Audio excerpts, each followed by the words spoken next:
7வது மாசம் நடக்குது. 7 மாசத்துல ஒரு 12 அடி உயரம் வளர்ந்துருக்கு. ஆனா 7 மாசத்துல ஒரு வருஷம் 1.5 வருஷம் வளர்த்த மரம் மாதிரி வளர்ந்துருக்குது.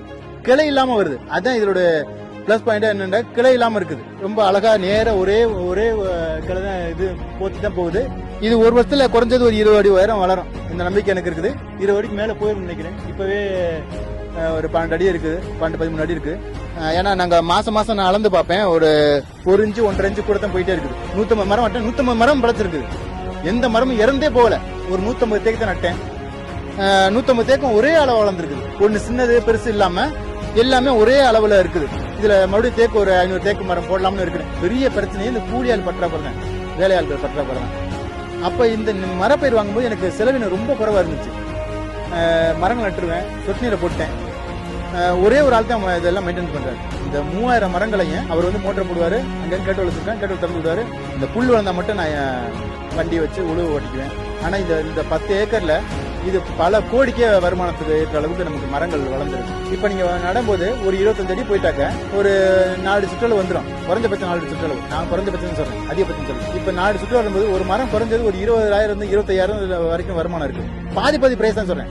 நான் வந்து முழுசா சொல்லல, பாதிக்கு பாதி தான் சொல்றேன். ஒரு 25,000 ஒரு மரத்துக்கு அவரேஜ் கணக்கு பண்ணீங்கன்னா கூட ஒரு 1000 மரம் வச்சீங்கன்னா உங்களுக்கு என்ன ஆச்சு? 2.5 கோடி ரூபாய் உங்களுக்கு பணம் இருக்கு. விவசாய நிலம் இல்லாத இடத்துகள்ல, அதாவது மேட்டு நிலங்கள்ல விவசாயம் பற்றாக்குறை, விவசாயம் தண்ணி பற்றாக்குறை இருக்க நிலத்துகள்ல இந்த மாதிரி சொட்டு நீரை போட்டு மரப்பயிர்கள் வளர்த்தீங்கன்னாக்கா அது பெரிய உங்களுக்கு ஒரு லாபகரமான விவசாயம். சாதாரண தேக்கு வந்து இப்ப என் நண்பர் நட்டிருக்காரு. அவர் 1 வருஷம் ஆச்சு, இன்னும் ஒரு 10 அடி உயரம் கூட எட்டல. அவர் சொன்னாரு 10 அடி உயரம் கூட எட்டல. ஆனா இன்னும் ஒரு 3 இன்ச்சு 4 இன்ச்சு சுற்றளவு தான் இருக்குது அப்படின்னு சொன்னாரு. ஆமா, என்னென்ன டக்க வளர்ந்த முறைக்கும் பார்க்கும்போது ரொம்ப ஆச்சரியமாவும் இருக்குது, இவ்வளவு சந்தோஷமாவும் இருக்குது. கூடிய சீக்கிரத்துல இவ்வளவு பெரிய மரமா இருந்துச்சு, ஏன் 150 நட்டான், இன்னும் ஒரு 500 நட்டுருக்காம போச்சு அப்படின்னு ஒரு வருத்தமாவும் இருக்குது. அதுவும் நிலம்பூர் தேக்கு வாங்கி நடுங்க, அது நிச்சயம் உங்களுக்கு பெரிய பலன் கொடுக்கும். இது வந்து பாத்தீங்கன்னா கணேஷ் நர்சரியோட தோட்டம்.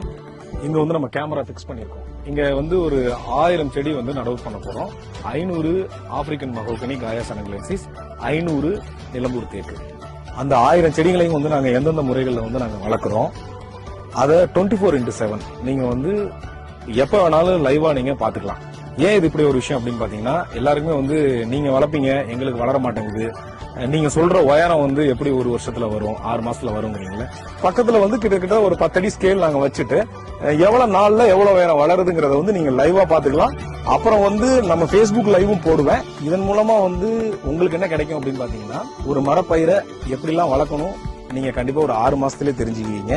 அந்த விஷயத்த நம்ம கணேஷ் நர்சரி உங்களுக்கு கண்டிப்பா கத்துக் கொடுக்கும். கூடிய விரைவில் இந்த கேமராவை எங்களுடைய வெப்சைட்ல இணைக்கிறதுக்கான வேலையை எங்க வெப் டிசைனர் செஞ்சிருவாங்க. ஆப்பிரிக்கன் மஹோகனி, நிலம்பூர் தேக்கு, செம்மரம், சந்தனம், தேக்கு, ரோஸ்வுட், கருங்காலி போன்ற எண்ணற்ற மரச்செடிகளை வாகனங்கள் மூலமாகவும், குறைந்தபட்சம் 6 என்ற எண்ணிக்கையில் உள்ள செடிகளை MSS பார்சல் சர்வீஸ் மூலமாகவும் வாங்கிக் கொள்ளலாம். எங்களுடைய 45 வருட அனுபவம் எப்பொழுதும் உங்களுக்கு உறுதுணையாக இருக்கும்.